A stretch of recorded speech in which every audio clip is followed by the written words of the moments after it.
Yanineko, Episode 1 Thoughts and Impressions. The sink is full of dirty dishes.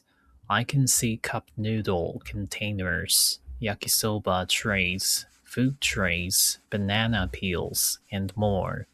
There are also pots, bowls, and cups, so maybe she does cook sometimes.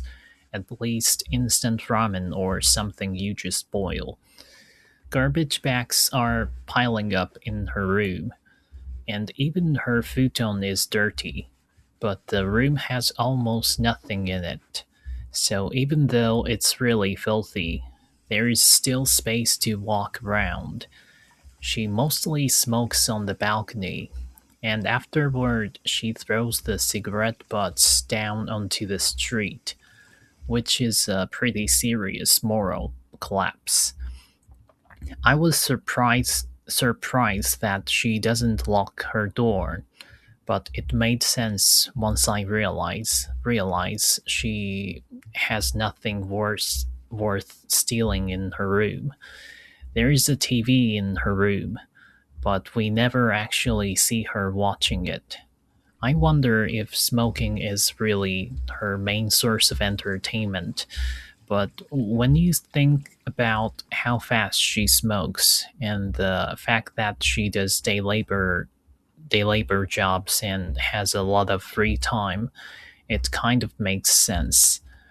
She quits a day labor job just 30 minutes before it ends because she wants a cigarette.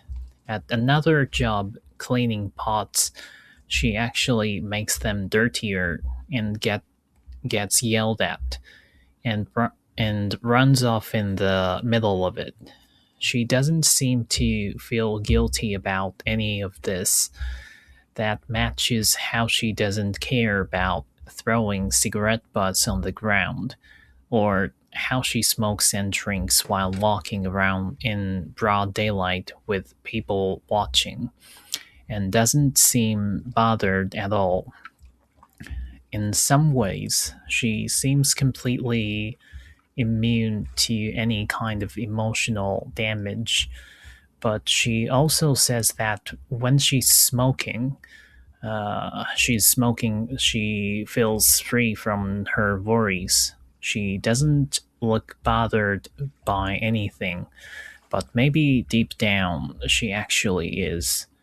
Or maybe it's simpler than that since she seems to be in despair about her life in general. The moment she runs out of cigarettes, all that despair just turns into I need a cigarette. She hasn't seen her younger sister in a while and tries to invite her over, but when she tries to clean her room, it's just too much for her, and she falls into depression. Even her real life is already hard enough, but then in her dream, she gets diagnosed with lung cancer too, so she can't even escape it in her sleep. That scene really got to me. In the dream, when she's told she's dying, she just keeps smoking and says something like, "Everyone dies eventually. That's all this is." Completely calm about it.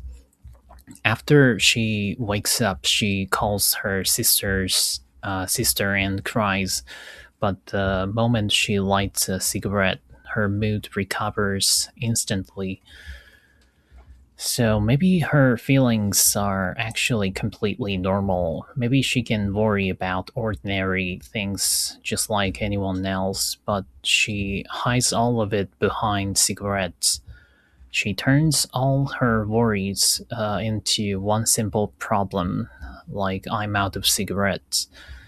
That way, it's easier for her to deal with. The reason I started watching anime in the first place was to escape from reality, and within that escapism, I'm drawn to anime that hit me hard and bring out strong emotions, good or bad.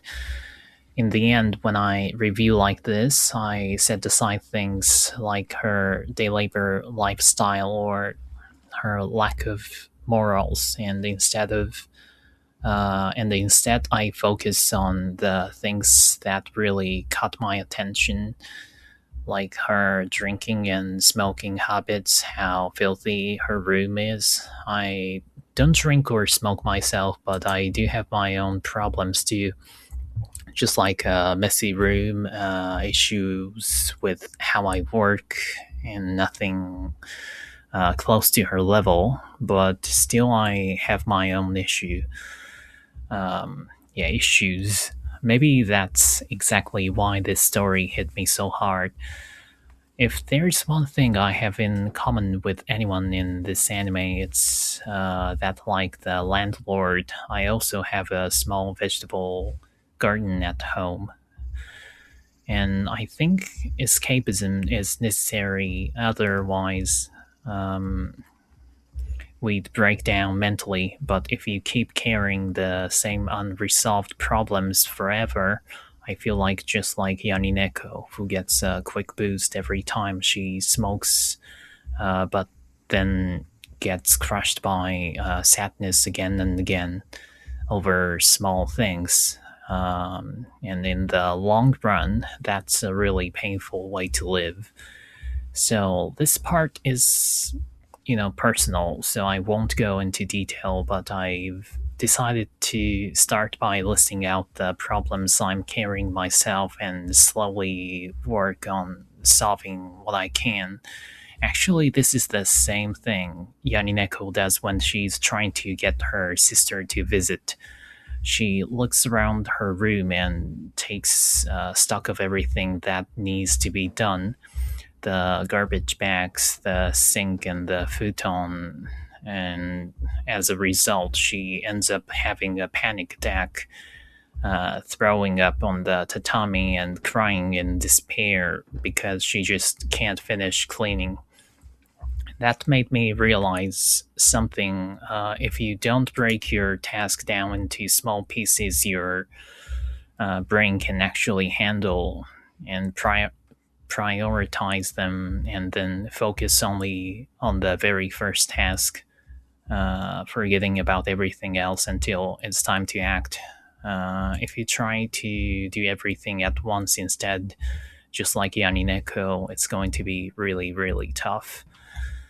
So, watching how she lives and seeing the final scene of episode one, where she diagnosed with cancer, made me feel like the whole first episode might actually be a flashback, like her whole life flashing before her eyes at the very end.